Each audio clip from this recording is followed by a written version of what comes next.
Hello everyone, welcome back my another video. Today I gonna show you how to use text in CAD. आज हामी AutoCAD मा टेक्स्टलाई कसरी use गर्छौं भन्ने कुरा सिक्न जाँदै छौं। हाम्रो टेक्स्टमा पनि दुई प्रकारका टेक्स्टहरु हुन्छन्, एउटा मल्टी टेक्स्ट र एउटा सिंगल लाइन भन्ने हुन्छ। अब यसलाई हामीले कसरी युज गर्छौं र टेक्स्ट योमा CAD मा भन्ने कुरा सिकौं। फर्स्टमा हामी मल्टी टेक्स्टमा जाउँ।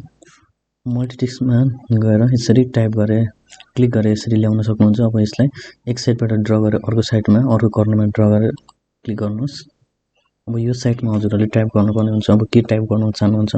अब हाम्रो यो टेक्स्ट भनेको चाहिँ प्लानिङ गर्दाको लागि प्लानिङ गर्दा सबैभन्दा महत्त्वपूर्ण हो।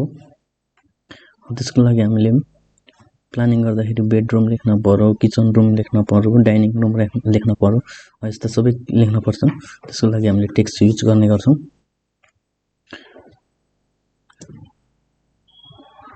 एक्जाम्पलको लागि मैले बेडरुम लेखे। अब यो हजुरहरुले यसरी टेक्स्ट लेख्नु भयो। अब यसलाई एडिट गर्न पर्यो, यसको साइज घटाउन पर्यो, यसलाई फन्ट स्टाइल चेन्ज गर्न पर्यो। अनि यसरी सिलेक्ट गर्ने, सिलेक्ट गरेर यो ठाउँमा जानुभयो भने यहाँबाट हजुरहरुले फन्टको स्टाइल चेन्ज गर्न पाउनुहुन्छ। यहाँनेरि कुन फन्ट मन पर्छ हजुरहरुलाई त्यो अनुसार यहाँनेरि लिन पाउनुहुन्छ। यसरी चेन्ज गरेर यसरी गर्न पाउनु भयो।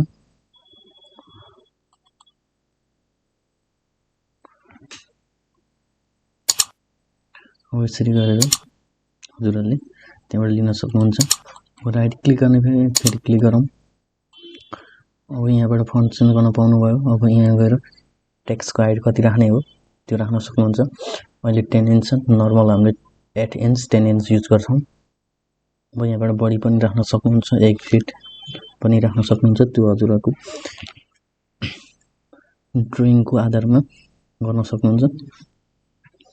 अब यो हाम्रो म्याच प्रपर्टीको लागि पछि छुट्टै बनाउन भिडियो। अब हामीले यो टेक्स्टमा योलाई माथि राख्न पर्यो भने स्क्वायरिङ गरे जस्तो राख्न पर्यो भने एउटालाई सिलेक्ट गरेर योमा गएर यसरी गर्नुभयो भने माथि जान्छ। यसरी गर्न सक्नुहुन्छ। यसलाई सिलेक्ट गरौँ, अब मुनि राखौँ, यसरी गर्न सक्नुहुन्छ। यो सबै युज गर्न पाइयो। अब यो अन्डरलाइन छ, अन्डरलाइन गर्न पर्यो। अब यो एउटालाई मात्र अन्डरलाइन गर्न पर्यो। सिलेक्ट गर्ने, जुन वर्डलाई अन्डरलाइन गर्ने हो त्यसलाई सिलेक्ट गर्ने अनि योमा क्लिक गर्नुहोस्, अन्डरलाइन हुन्छ। अब बोल्ड गर्ने भने बोल्डमा क्लिक गर्ने, बीमा इटाली गर्ने भने इटालीमा गर्ने हो। अब बीचमा काटेको जस्तो लाइन राख्न पर्यो भने यसरी गर्न पर्यो भने योमा क्लिक गर्ने। अब योमा लाउन परेन भन्ने हटाउन चाहनुहुन्छ भने फेरि त्यही ठाउँमा गएर क्लिक गर्नुहोस्, फेरि हट्नेछ। यसरी यो सबै फन्ट यो सबैहरु युज गर्न सकिन्छ हामीले।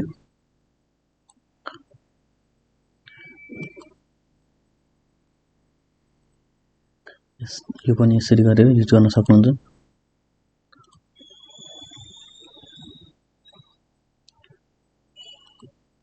फेरि सिलेक्ट गरौँ। अब यहाँबाट पनि हामीले टेक्स्ट चेन्ज गर्न सक्छौं, यहाँबाट पनि चेन्ज गर्न सक्छौं र यहाँबाट पनि हामीले चेन्ज गर्न सक्छौं। यहाँबाट पनि हजुरले टेक्स्ट चेन्ज गर्न सक्छौं, सेम हो। अब यसलाई हामीले लेयर हो, यो लेयरमा कुन कलर राख्नुहुन्छ यहाँबाट कलर यसरी चुज गर्न पाउनुहुन्छ। कलर अब कुन राख्न चाहनुहुन्छ त्यो यहाँबाट युज गर्न सक्नुभयो। यहाँबाट यो राख्न सक्नुभयो अथवा यहाँनेरि गएर मोर कलर्समा गएर पनि हजुरहरुले यहाँबाट पनि चुज गर्न पाउनुहुन्छ कुन कलर राख्ने हो। त्यसलाई यसरी गरेर गर्न सक्नुहुन्छ। अब हामी यसलाई सिलेक्ट गरेर फेरि सिलेक्ट गरौँ। यो एक्टिभ नभइन्जेलसम्म यो हाम्रो फन्टको टेक्स्ट बारहरु कुनै पनि शो गर्दैन, त्यही भएर यो एक्टिभ हुन पर्छ। अब प्याराग्राफ कुन ठाउँमा राख्नुहुन्छ, साइडमा राख्नुहुन्छ या बीचमा, सेन्टरमा राख्नुहुन्छ सेन्टरमा, साइडमा भने यहाँनेरि यहाँबाट हजुरहरुले राख्न सक्नुभयो। स्पेसिङ कति राख्नुहुन्छ टेक्स्टको, बुलेट एन्ड नम्बरिङ भनेको छ, नम्बरिङ पनि राख्न सकिन्छ।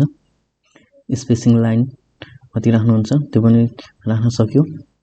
कोलम छ, कोलममा अब कोलम भित्र गएर हेरौँ, नम्बर कोलम छ, डाइनामिक कोलम छ, यो सबै हामीले युज गर्न सकिन्छ। अब यहाँनेरि गएर हजुरहरुलाई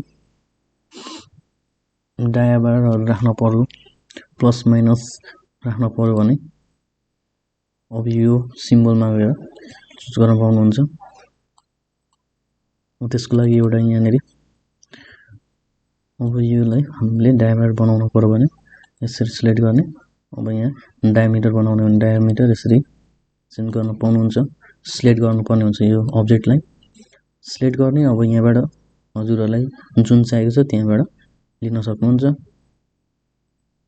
यसरी माइनस प्लस, यसरी प्लस माइनस, माइनस प्लस, यहाँबाट डिग्री यहाँबाट सबै युज गर्न पाउनुहुन्छ। यो स्पेलिङ रङ छ भने रङ छ कि छैन भनेर चेक गर्न पाउनुभयो।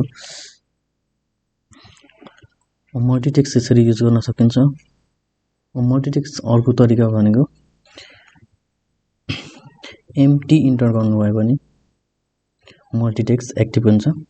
कमान्ड लाइनबाट हजुरहरूले माथि टेक्स्ट बारमा गएर यहाँनिर गएर क्लिक गर्छु भन्दा पनि भयो र एम्प्टी गर्नुभयो भने पनि हजुरहरूले यहाँ मल्टी कमान्ड युज गर्न पाउनुहुन्छ। मल्टिटेक्स्ट युज गर्न सक्नुहुन्छ।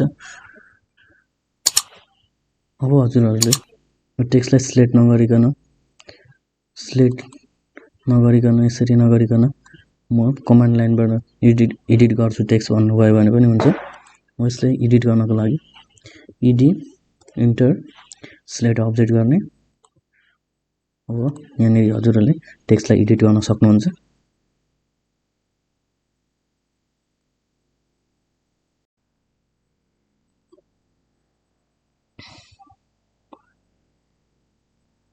अब हामी जाउँ सिंगल लाइन कमान्डतिर।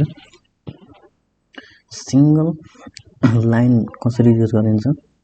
सिंगल लाइन हामीले म्याक्सिमम त्यति धेरै युज हुँदैन। कुनै कन्डिसनमा युज भयो भने अब एङ्गलहरुमा हामीले क्रिएट गर्नु पर्यो, टेक्स्ट लेख्न पर्यो भने चाहिँ हामीले सिंगल लाइन युज गर्न सक्छौं। अब योमा हामीले टेक्स्ट लेख्न पर्यो भने हामीले डीटी इन्टर गरेर पनि गर्न सक्यो। डीटी इन्टर गरेर यहाँबाट यसरी गरेर अब यहाँ टाइप गर्नुहोस् के लेख्न चाहनुहुन्छ। अब यसरी लेखेर लेख्न सक्नुभयो सिंगलमा। अब डीटी इन्टर गरेर गर्न सक्नुभयो। अब यहाँनिर गएर डाइरेक्ट लिन पनि सक्नुभयो।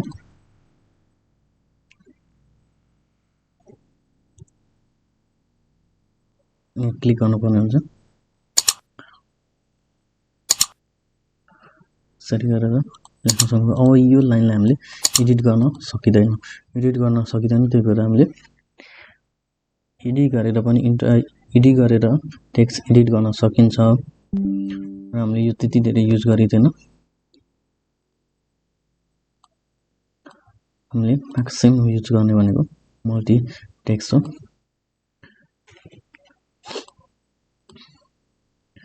हजुरले यसरी टेक्स्टलाई युज गर्न सक्नुहुन्छ। अब हामी जाउँ